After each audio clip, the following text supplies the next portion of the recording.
नमस्कार दोस्तों। कहानी नंबर 1। मैं एक शांत उपनगरीय शहर में रहता हूँ, लेकिन मेरे शहर से लगभग आधा घंटा ड्राइविंग की दूरी के भीतर बहुत से अधिक भीड़भाड़ आबादी वाले शहर है। कुछ महीने पहले मैंने शहरों की दूरी पर एक गोदाम में नाइट शिफ्ट में सिक्योरिटी गार्ड की नौकरी शुरू की थी। ये एक औद्योगिक इंडस्ट्रियल थी जो मीलों तक फैली हुई थी। गोदाम की इमारत लोहे की बार से बनी हुई थी और साइड में पत्थरों की दीवारें बनाई गई थी।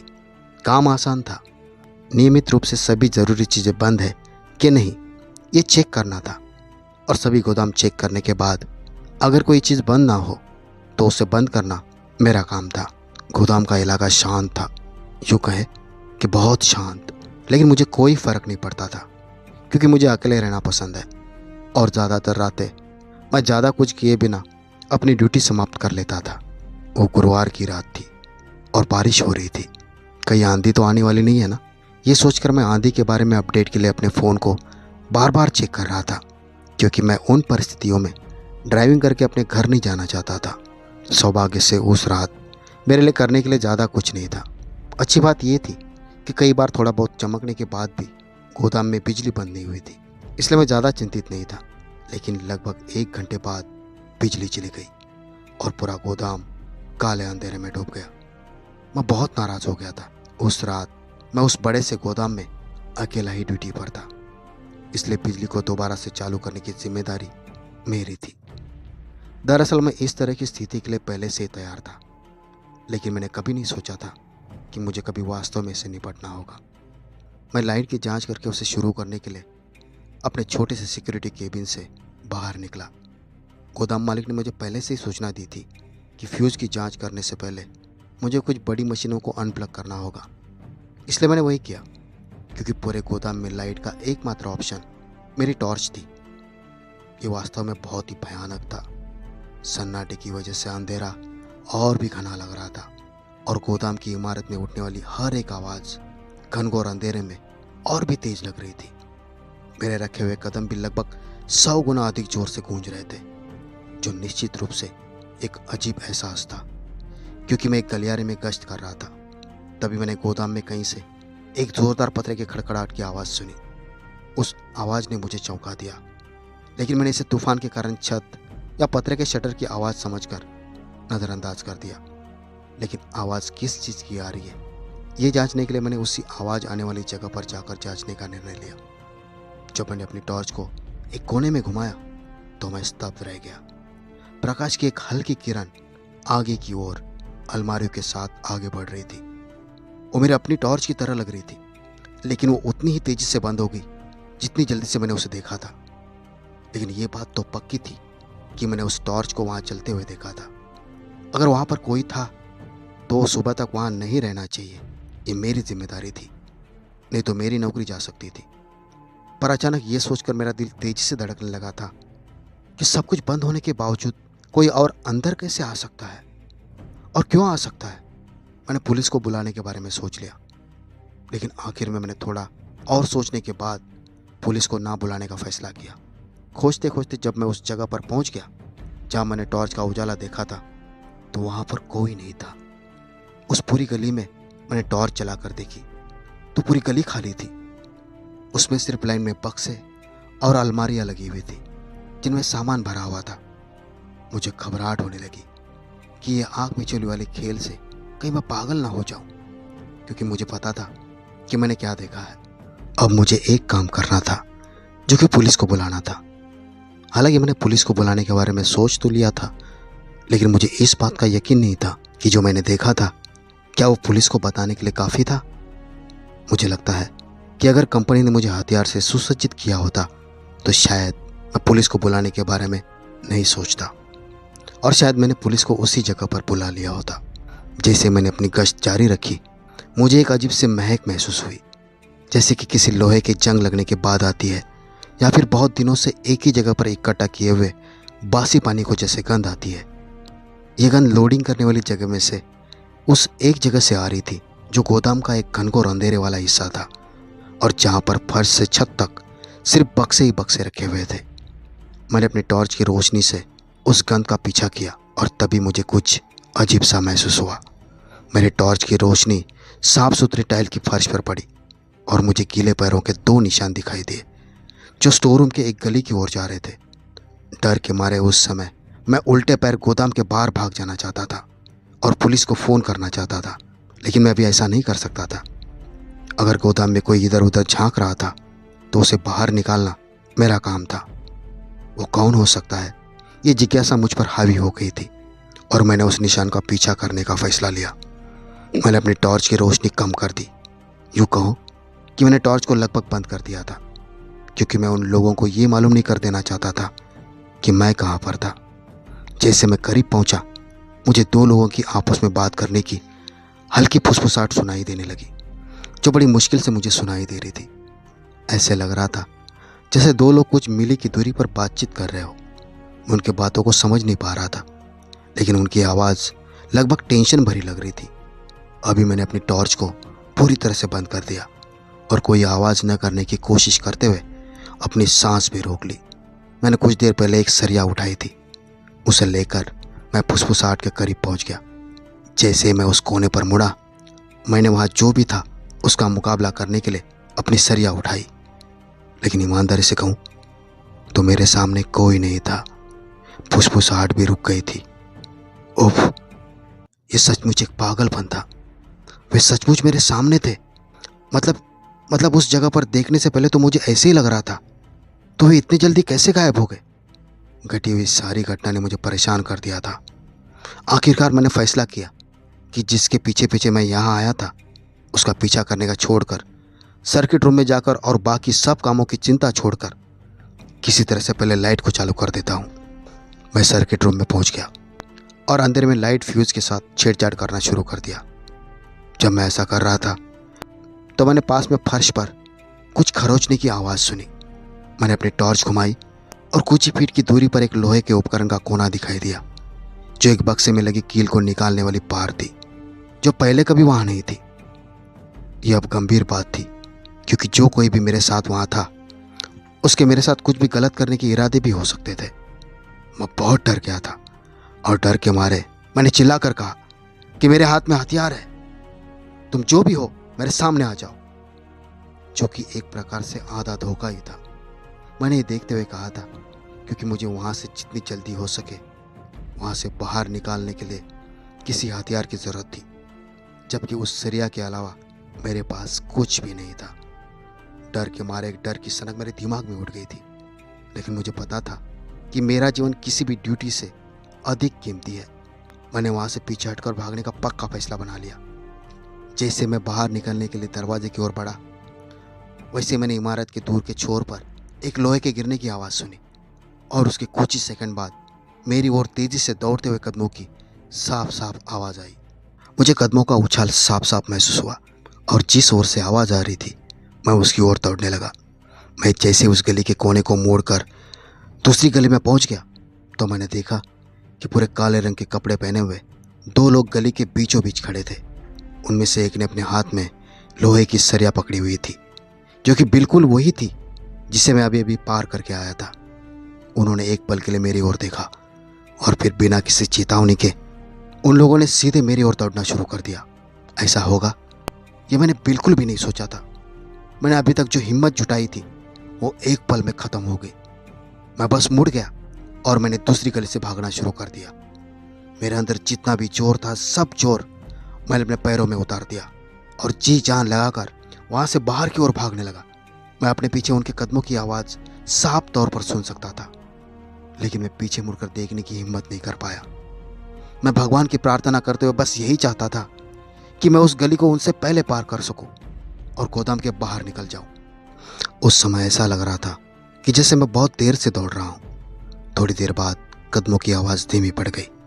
मैंने रुकते हुए अपनी सांस को संभाला और ये सुनिश्चित किया कि अब वे मेरा पीछा नहीं कर रहे थे। आखिर में मैं गोदाम से बाहर निकलने वाले दरवाजे की ओर बढ़ा और मैंने बाहर कदम रखा। बाहर आते ही मैंने तुरंत पुलिस को फ़ोन किया और उनको जल्द से जल्द गोदाम पर पहुंचने की विनती की। वे असल में बहुत जल्दी आ गए, जिसके लिए मैं उनका आभारी था। मैं पुलिस वालों के साथ अंदर चला गया, लेकिन बेशक वो दोनों अजनबी तब तक वहाँ से चले गए थे, लेकिन पुलिस अधिकारी सचमुच में मददगार थे। उन्होंने मेरी लाइट वापस चालू करने में भी मेरी मदद की। मेरे मालिक किसी पर तरस खाने वाला में से नहीं थे। हालांकि उन्होंने मुझे वहाँ से निकलने के लिए कहा था और इस पूरी घटना के कारण मैंने लगभग अपनी नौकरी खो दी थी। मैं अभी भी इस बात पर विश्वास नहीं कर पाया कि ये पूरी मुठभेड़ कितनी अजीब थी। जैसे ये स्पष्ट था कि वे लोग मेरे साथ खिलवाड़ कर रहे थे, लेकिन फिर भी उन्होंने हथियार के साथ मेरा पीछा किया। सबसे बुरी बात यह है कि मैं अभी भी उस गोदाम में रात को काम करता हूँ। हालांकि मेरे मालिक ने हर रात कम से कम 2 लोगों को शिफ्ट पर रखना शुरू कर दिया है। मुझे अभी भी नहीं पता कि इस पूरे मामले का क्या मतलब है। मैं बस इस बात से खुश हूँ कि वे लोग मुझे पकड़ नहीं पाए। कहानी नंबर 2। दिसंबर के शुरुआती दिनों की एक बहुत ही ठंड वाली रात थी। ये कुछ सालों पहले की बात है। मैं थका हारा अभी भी ऑफिस से घर आया था। कुछ ज़रूरी काम की वजह से आज ऑफिस में देर रात तक रुककर काम करना पड़ा था। इसलिए जब मैं घर में दाखिल हुआ तब लगभग रात के 12 साढ़े 12 बज चुके थे। सुबह से देर रात तक काम करने की वजह से आज मैं बहुत ज़्यादा थक चुका था, जिसके कारण मैं चाहता था कि एक ठंडी ठंडी बियर खोल दूं और मैं सोफे पर अपने पैरों को तान कर लेटे लेटे ठंडी ठंडी बियर का मज़ा ले लूं। और उस वक्त इसके अलावा मैं और कुछ भी नहीं चाहता था। इसलिए मैंने वही किया। एक मेहनत भरे, चाहे फिर वो शारीरिक मेहनत हो या फिर दिमाग की हो, ऐसे मेहनत भरे दिन भर के काम के बाद शराब का स्वाद हमेशा बेहतर होता है। मैंने तुरंत टीवी भी चालू नहीं किया। मैं बस सोफे पर अपनी आंखें बंद करके और अपने पैरों को ऊपर उठाकर बैठ गया और इस बात को नज़रअंदाज करने की कोशिश कर रहा था कि मेरा जीवन कितना मेहनत भरा और तनाव भरा था। मुझे याद है कि थोड़ी देर बाद मैंने टीवी चालू किया, लेकिन कोई भी एक चैनल देखने का मेरा मन नहीं कर रहा था और मैं बार बार चैनल बदल रहा था। लेकिन कुछ मिनट तक टीवी देखने के बाद भी मैं कोई भी चैनल पर रुका नहीं। आखिर में मैंने हार मान ली और टीवी बंद करके जीवन में बाकी सब चीज़ों की तरह चुपचाप बियर का आनंद लेने का निर्णय लिया। रात का सन्नाटा और शांति जाहिर तौर पर बहुत ज़्यादा थी। ऐसे में 10 सेकंड बाद ही मेरे घर की सभी लाइटें एक साथ बंद हो गई। आप जानते हैं कि वो हल्की धुंधली सी कुछ फटने की आवाज़ जो सब कुछ बंद होने से 1 सेकंड पहले आती है। हाँ, बराबर वही। उस शोर से जो मुझे नफ़रत होती है, उससे ज़्यादा नफ़रत मुझे किसी और चीज़ से नहीं होती है, क्योंकि किसी भी कारण से हमारे घर में हर बार बिजली जाने की आदत सी हो गई थी। अब जब मैं बिजली जाने के बारे में सोचता हूँ तो भी बिजली चली जाती है। ऐसे में मेरी पहली जिम्मेदारी ये थी कि बाहर कदम रखकर ये देख लो कि क्या पड़ोसी घरों से भी बिजली चली गई है। ये सोचते हुए मैं घर के बाहर निकल आया और अपने पीछे का दरवाज़ा बंद कर लिया, क्योंकि घर के अंदर पैदा हुई किसी भी गर्मी को मैं बाहर ठंड वाले मौसम के साथ घुल मिलाना नहीं चाहता था।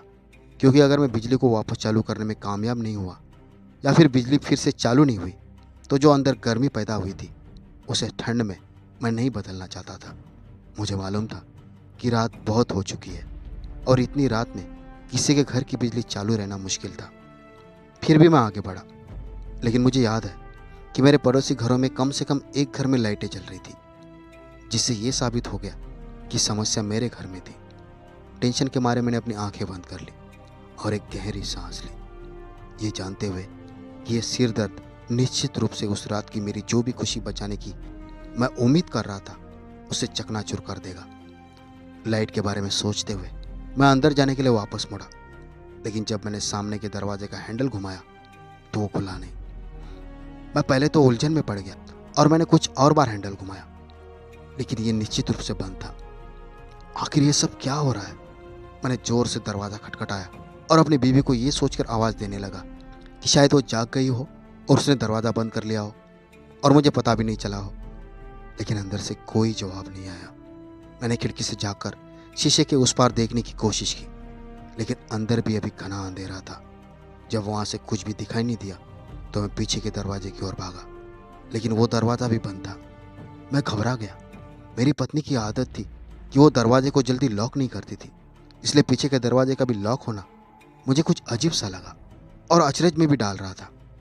अब दरवाजे का लॉक तोड़ने के अलावा मेरे पास कोई और चारा नहीं था, इसलिए मैं ब्रेकर का बॉक्स लेने के लिए घर की ओर भागा और मैं वही स्तब्ध रह गया। मेरे बिजली की फ्यूज, जिसके बारे में मुझे पता था, वो ब्रेकर बॉक्स के ठीक नीचे घास में पड़ी थी। तभी अचानक से मेरे दिमाग में ये बात बिजली की तरह दौड़ गई कि किसी ने जानबूझकर हमारे घर की लाइट काट दी थी। मैं दौड़ते हुए नजदीक वाली खिड़की के पास गया और निराश होकर एक बार और अंदर देखने की कोशिश करने लगा। इस बार अंधेरे में दो टॉर्च को लगातार इधर से उधर घूमते हुए देख रहा था। ऐसे लग रहा था कि जैसे कोई दो लोग मेरे घर में कुछ तलाश कर रहे थे, और मुझे इस बात की पुष्टि हो गई कि वो दोनों मेरे घर में चोरी कर रहे थे। मैं इस बात से क्रोधित हो गया था कि घर पर मेरे रहते हुए भी किसी ने ऐसा करने का दुस्साहस किया था। मैंने पुलिस को फ़ोन करने के लिए अपनी जेब में हाथ डाला तो फ़ोन मेरे जेब में नहीं था। तभी मुझे याद आया कि मैंने अपना फ़ोन तो सोफे पर ही छोड़ दिया है। मैंने मन ही मन अपने आप को कोसते हुए अपने आप से कहा कि मैं अभी पड़ोसी के घर जाकर उसका फ़ोन ले लेता हूँ और पुलिस को कॉल करता हूँ। जैसे मैं सबसे नज़दीकी घर की ओर बढ़ा, मेरे मन में एक और डरावना विचार आ गया कि मेरी बीबी तो अभी भी अकेले ही घर के अंदर है और शायद वो सो रही है। घर के अंदर जो कुछ भी हो रहा था उससे तो वो बेखबर थी। साथ ही जो दो लोग हमारे घर के अंदर घुसे हुए थे उनसे वो असुरक्षित थी। मैं उसे एक मिनट के लिए भी अंदर नहीं छोड़ सकता था।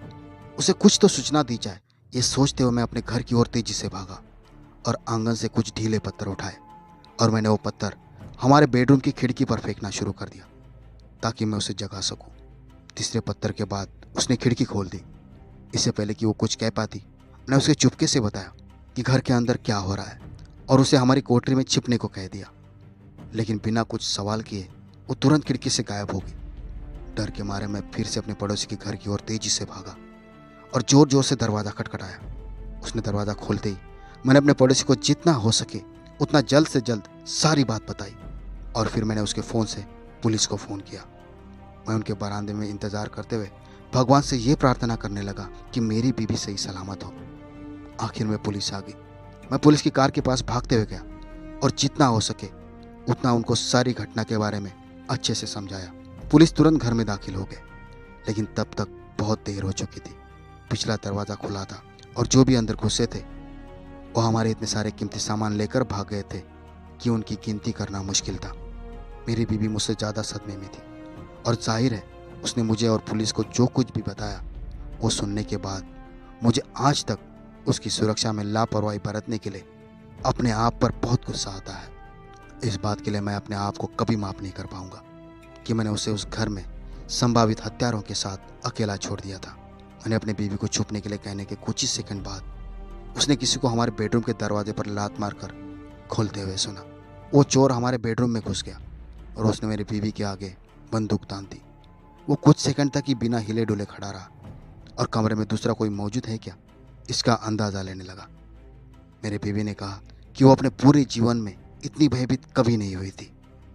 मुझे अभी भी लगता है कि घुसपैठियों ने मुझे खिड़की पर पत्थर फेंकते हुए सुना था और कांच की आवाज़ सुनकर ही वो बेडरूम में दाखिल हुए थे। सबसे डरावनी बात यह है कि हम अभी भी इस घर में रहते हैं और हम नज़दीक समय में हमने ये घर छोड़ने की कोई योजना नहीं बनाई है और ना ही बना रहे हैं। कभी कभी मैं सोचता हूँ कि क्या हो सकता था अगर मैं उतने समय के लिए बाहर नहीं निकला होता। कहानी नंबर 3। मैं हमेशा अपने बड़े भाई की परछाई में पला बड़ा हूँ। मुझे इस बात से ज़रा से भी जलन नहीं है, लेकिन ये बात सच है कि उनका एक सफल बिजनेस है और मैं पिछले 6 सालों से सफल बिजनेसमैन बनने की कोशिश कर रहा हूँ। हाल ही में मैं अपने माता पिता के पास वापस चला आया था ताकि उनका सहारा लेकर कुछ पैर जमाने की कोशिश कर सकूँ। घर वापस आना निश्चित रूप से एक कदम पीछे हटने की तरह महसूस हुआ था, लेकिन मेरे पास और अधिक कोई मौका नहीं था। लेकिन घर वापस आने के बाद भी मैं जितना हो सके उनके कारोबार से दूर रहने के लिए बेसमेंट में रह रहा था। बेसमेंट में हालात बहुत ख़राब तो नहीं थे, लगभग एक छोटे से फ्लैट की तरह था। बेसमेंट में अपना छोटा सा किचन, बाथरूम, ऑफिस, बेडरूम, यहाँ तक कि एक टीवी भी था जिसमें मेरे पुराने वीडियो गेम थे। इन सब का साथ होते हुए मैं शायद ही कभी ऊपर जाता था। मैं वहाँ पर काफ़ी हद तक अपने आप ही रह सकता था और मुझे ये अपने माता पिता के ऊपर बोझ होने वाले की एहसास से बचाता था। एक रात, शायद वो शुक्रवार या शनिवार था, बाहर बहुत भयंकर तूफान चल रहा था। बारिश खिड़कियों से टकरा रही थी और हवा इतनी तेज़ थी कि ऐसा लग रहा था पूरा घर हिल रहा है। मैं उसकी भीषणता का वर्णन नहीं कर सकता। ये उस समय तक मैंने देखा हुआ सबसे भयंकर तूफानों में से एक था। मेरे माता पिता हफ्ते की छुट्टी के कारण शहर से बाहर चले गए हुए थे, इसलिए मुझे अकेले ही घर पर रहना था, जो मेरे लिए एकदम ठीक था। मुझे याद है कि उस रात वहाँ बहुत ज़्यादा आराम था मुझे गर्म बिस्तर से आराम से भीषण तूफान की आवाज़ सुनना बहुत पसंद है, खासकर तब जब देर रात हो जाती है। बाहर के जोरदार तूफान के समय अंदर दुबक कर रहना असल में मेरे मन को शांत कर देता है। मैं बारिश की मधुर बूंदों को सुनते सुनते सोने ही वाला था कि अचानक बिजली चली गई। सब कुछ एक साथ बंद हो गया और मैं अकेला पूरी तरह से अंधेरे में गिर गया। लाइट के चले जाने से मैं परेशान होकर खड़ा उठा। मैंने सोचा कि तूफान के कारण बिजली गुल हो गई होगी और एक पल के लिए मैंने फ्यूज को चेक करने के बारे में सोचा। लेकिन सच कहूँ तो मुझे ये सब करने का बिल्कुल भी मन नहीं कर रहा था, खासकर बाहर चल रहे तूफान के कारण। उसके अलावा मैं सोने वाला ही था और वैसे भी सच बात तो ये थी कि फ्यूज़ कहाँ पर है ये मुझे मालूम ही नहीं था। इसलिए मैंने सोचा कि अगर अभी बिजली वापस आती है तो ठीक है, नहीं तो जो भी प्रॉब्लम है उसे सुबह ही चेक करके ठीक कर दूंगा। जैसे मैं बेड पर लेटा हुआ आराम करने की कोशिश कर रहा था, मैंने बेसमेंट की खिड़कियों में से एक के बाद एक अजीब से ज़ोरदार धमाके सुने। वो इतने भारी लग रहे थे कि जैसे किसी ने किसी चीज़ से उस पर जोर से मारा हो। मेरे मन में सबसे पहले ये विचार आया कि शायद तूफान की वजह से पेड़ की कोई कमज़ोर डाली टूट गई हो या फिर कोई पेड़ गिर गया हो। लेकिन आवाज़ बहुत तेज़ थी और ऐसे लग रहा था कि जैसे किसी ने जानबूझकर निकाली हो, जो मैंने पहले कभी नहीं सुनी थी। अब मैं इतना आलसी नहीं होना चाहता था कि मैं गिरे हुए पेड़ को अनदेखा कर दूं, जो कि शायद एक लाइट की बॉक्स के ऊपर गिरा था। मैं बिस्तर से बाहर निकला और टॉर्च का इस्तेमाल करते हुए अपना फ़ोन उठाकर खिड़की तक चला गया। बेसमेंट में बिल्कुल अंधेरे के साथ साथ एकदम सन्नाटा था। केवल खिड़की पर गिरे हुए बारिश की आवाज़ आ रही थी, साथ में बाहर बादल गरजने की धीमी धीमी आवाज़ गूंज रही थी। मुझे याद है कि मैंने अपने आप को पूरी तरह से जगाने की कोशिश करने के लिए अपनी आंखों की पलकों को थोड़ा सा रगड़ा था। मैंने अपना फ़ोन खिड़की के पास रखा और कांच की खिड़की से झांकते ही मैंने जो देखा उसे देखते ही मैं लगभग मर ही गया था। मेरा दिल वहीं रुक गया। मैंने देखा कि एक आदमी का चेहरा खिड़की से एकदम सटा हुआ था और वो मुझे ही घूर रहा था। उसकी बड़ी बड़ी आंखें थी, उसका शरीर पीला और भीगा हुआ था। एक पल के लिए उसने मुझसे सीधी नजरें मिलाई थी। जैसे उसे मालूम पड़ा कि मैं उसे देख रहा हूँ, वो खिड़की से दूर चला गया। मैं सदमे में आकर पीछे हट गया और मेरा फ़ोन लगभग गिर गया। हाय, मैंने अभी ये क्या देख लिया था। मुझे लगा कि मेरा दिल तेज़ी से धड़कने लगा है। मैं मुश्किल से सांस ले पा रहा था, लेकिन मेरे पास इसे समझने के लिए ज़्यादा समय नहीं था, क्योंकि कुछ ही सेकंड बाद मुझे और एक आवाज़ सुनाई देने लगी, कदमों की आवाज़। मैंने ध्यान से सुना। मेरे सिर के ऊपर फर्श की लकड़ी धीरे धीरे चरमरा रही थी। इसका मतलब घर में अजनबी लोग थे जो मैंने अभी देखा था और जो मैं सुन रहा था। उसके बीच मैं अपना आपा खोने के कगार पर था।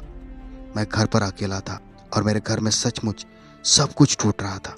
उनमें से एक को पता था कि मैं बेसमेंट में था।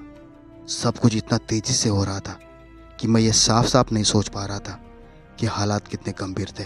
लेकिन मेरे पास इस हालात पर एक्शन लेने के अलावा कोई और चारा नहीं था। मैंने जल्दी से पुलिस को कॉल करने के लिए अपने फ़ोन को चेक किया, लेकिन फिर मुझे याद आया कि बिजली के कटने की वजह से वाईफाई का नेटवर्क भी बंद हो गया था और बेसमेंट में मोबाइल का नेटवर्क रहने की कोई संभावना नहीं थी, जिसकी वजह से मैं नीचे बेसमेंट में फंस गया था और पूरी तरह से बेबस हो गया था। मुझे पता था कि मैं ऐसे बेसमेंट में बैठकर वो लोग जो करने आए थे वो उसे पूरा करने का इंतज़ार नहीं कर सकता था। मैंने अपने उपायों के बारे में सोचते हुए खुद को शांत करने की कोशिश की। मैं उन अजनबियों को अपने घर के आसपास घूमने नहीं दे सकता था, लेकिन मैं उनसे सीधे सीधे भिड़ना भी नहीं चाहता था। मैं सचमुच एक हारती हुई हालात में फंस गया था। मैंने फैसला किया कि मैं चुपचाप ऊपर की मंजिल पर जाने की कोशिश करूंगा, सामने के दरवाजे से बाहर निकल जाऊंगा और जब एक बार मैं बाहर निकल जाऊंगा तो फिर पुलिस को फ़ोन करूंगा। लेकिन मेरे पास अपने कदमों की आहट को जितना हो सके उतना शांत रखने के सिवा कोई दूसरा पर्याय नहीं था। मैं बेसमेंट की सीढ़ियों तक पहुंच गया। मुझे अभी भी वो डरावना पल एकदम ठीक से याद है। आप ये कभी भी नहीं जान सकते कि जब तक आपके शरीर में कोई दर्दनाक चीज़ ना टकराए तब तक आपका शरीर क्या प्रतिक्रिया करने वाला है। जब मैं ऊपर पहुंच गया तब मैंने सीढ़ियों के चारों ओर देखा और मेरा दिल बैठ गया, क्योंकि मैंने अपने अंधेरे घर के चारों ओर टॉर्च के साथ 3 आकृतियों को घूमते हुए देखा। मैंने उन्हें कुछ ही सेकंड के लिए देखा, लेकिन मैं सचमुच बहुत डर गया।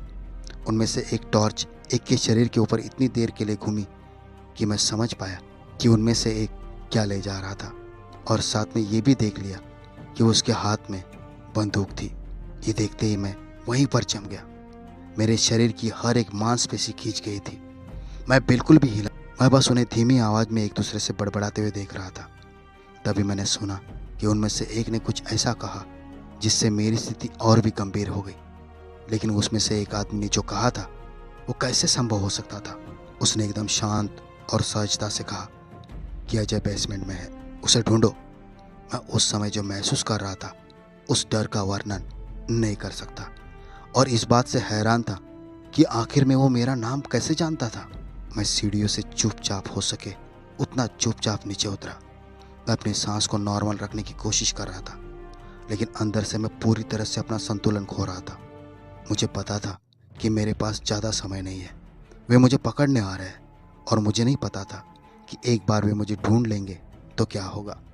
मैं जहाँ छुप सकता हूँ उन छिपने की जगहों के बारे में सोचते हुए घबराहट में चारों ओर देखने लगा। मेरे पास समय नहीं था, मुझे अगले मिनट वहाँ से निकल जाना था, नहीं तो शायद मैं उनके हाथों मारा जाता। बाहर निकलने का एकमात्र मुमकिन रास्ता बेसमेंट की खिड़कियों का था, लेकिन सभी खिड़कियाँ अंदर से सील थी। मेरे पास और कोई पर्याय नहीं था। मैं पास में रखे हुए एक स्टूल के सहारे खिड़की पर चढ़ गया और अपनी कोहनी से उसका शीशा तोड़ दिया। शीशे के टुकड़े चारों ओर उड़ गए, लेकिन मुझे उसकी कोई परवाह नहीं थी। मैं टूटी हुई खिड़की से बाहर निकल आया और बारिश में गिर गया। मुझे अपने पूरे बदन पर बदन कटने के निशान महसूस हुए, लेकिन मुझे दर्द को महसूस करने का समय नहीं मिला, क्योंकि उस समय का मुकाबला करने का मन और डर मेरी नसों में दौड़ रहे थे। मूसलाधार बारिश ने मुझे तुरंत भिगो दिया और मैं फिसलन से बचने की कोशिश करते हुए कीचड़ में भागने लगा। जैसे मैं घर से सुरक्षित दूरी पर पहुंचा, वैसे मेरे मोबाइल को आखिरकार एक सिग्नल मिल गया और मैंने पुलिस को फ़ोन किया। मुझे याद है कि मेरे हाथ इतनी ज़ोर से काँप रहे थे कि मैं मुश्किल से फ़ोन पकड़ पा रहा था। पुलिस तुरंत मेरे घर पर पहुंच गई। जब पुलिस ने घर की तलाशी ली तब मालूम पड़ा कि जो लोग भी वहाँ थे वे बहुत पहले ही चले गए थे। इतना सारा सामान चोरी हो गया था कि मैं उन सभी चीज़ों की लिस्ट बनाने की तकलीफ़ कभी नहीं उठाता। इसमें कोई अचरज की बात नहीं है कि बिजली की सप्लाई जानबूझकर काट दी गई थी। मेरे माता पिता आते ही मुझ पर बहुत गुस्सा हो गए थे और उन्हें मुझे घर से बाहर निकालने की धमकी दी थी। मुझे उनसे बहुत विनती करनी पड़ी कि वो ऐसा ना करे, और इस बात को समझाना पड़ा कि हालात ही कुछ इस तरह के हो गए थे कि चाह कर भी मैं कुछ नहीं कर सकता था। आखिर में वो शांत हो गए, लेकिन मैं अभी भी उस पूरी घटना से हिल गया हूँ। मुझे अभी भी नहीं पता कि वे लोग कौन थे या उन्हें मेरा नाम कैसे पता चला। मुझे ये सोचकर नफरत होती है कि यदि वो मुझे ढूंढ लेते तो क्या होता। तो दोस्तों, कहानियाँ कैसी लगी कमेंट करके ज़रूर बताएं, और अगर पसंद आई हो तो वीडियो को लाइक कीजिए, शेयर कीजिए और हमारे चैनल को सब्सक्राइब कीजिए। तो मिलते हैं अगले वीडियो में और नई डरावनी कहानियों के साथ। तब तक के लिए नमस्कार। धन्यवाद दोस्तों।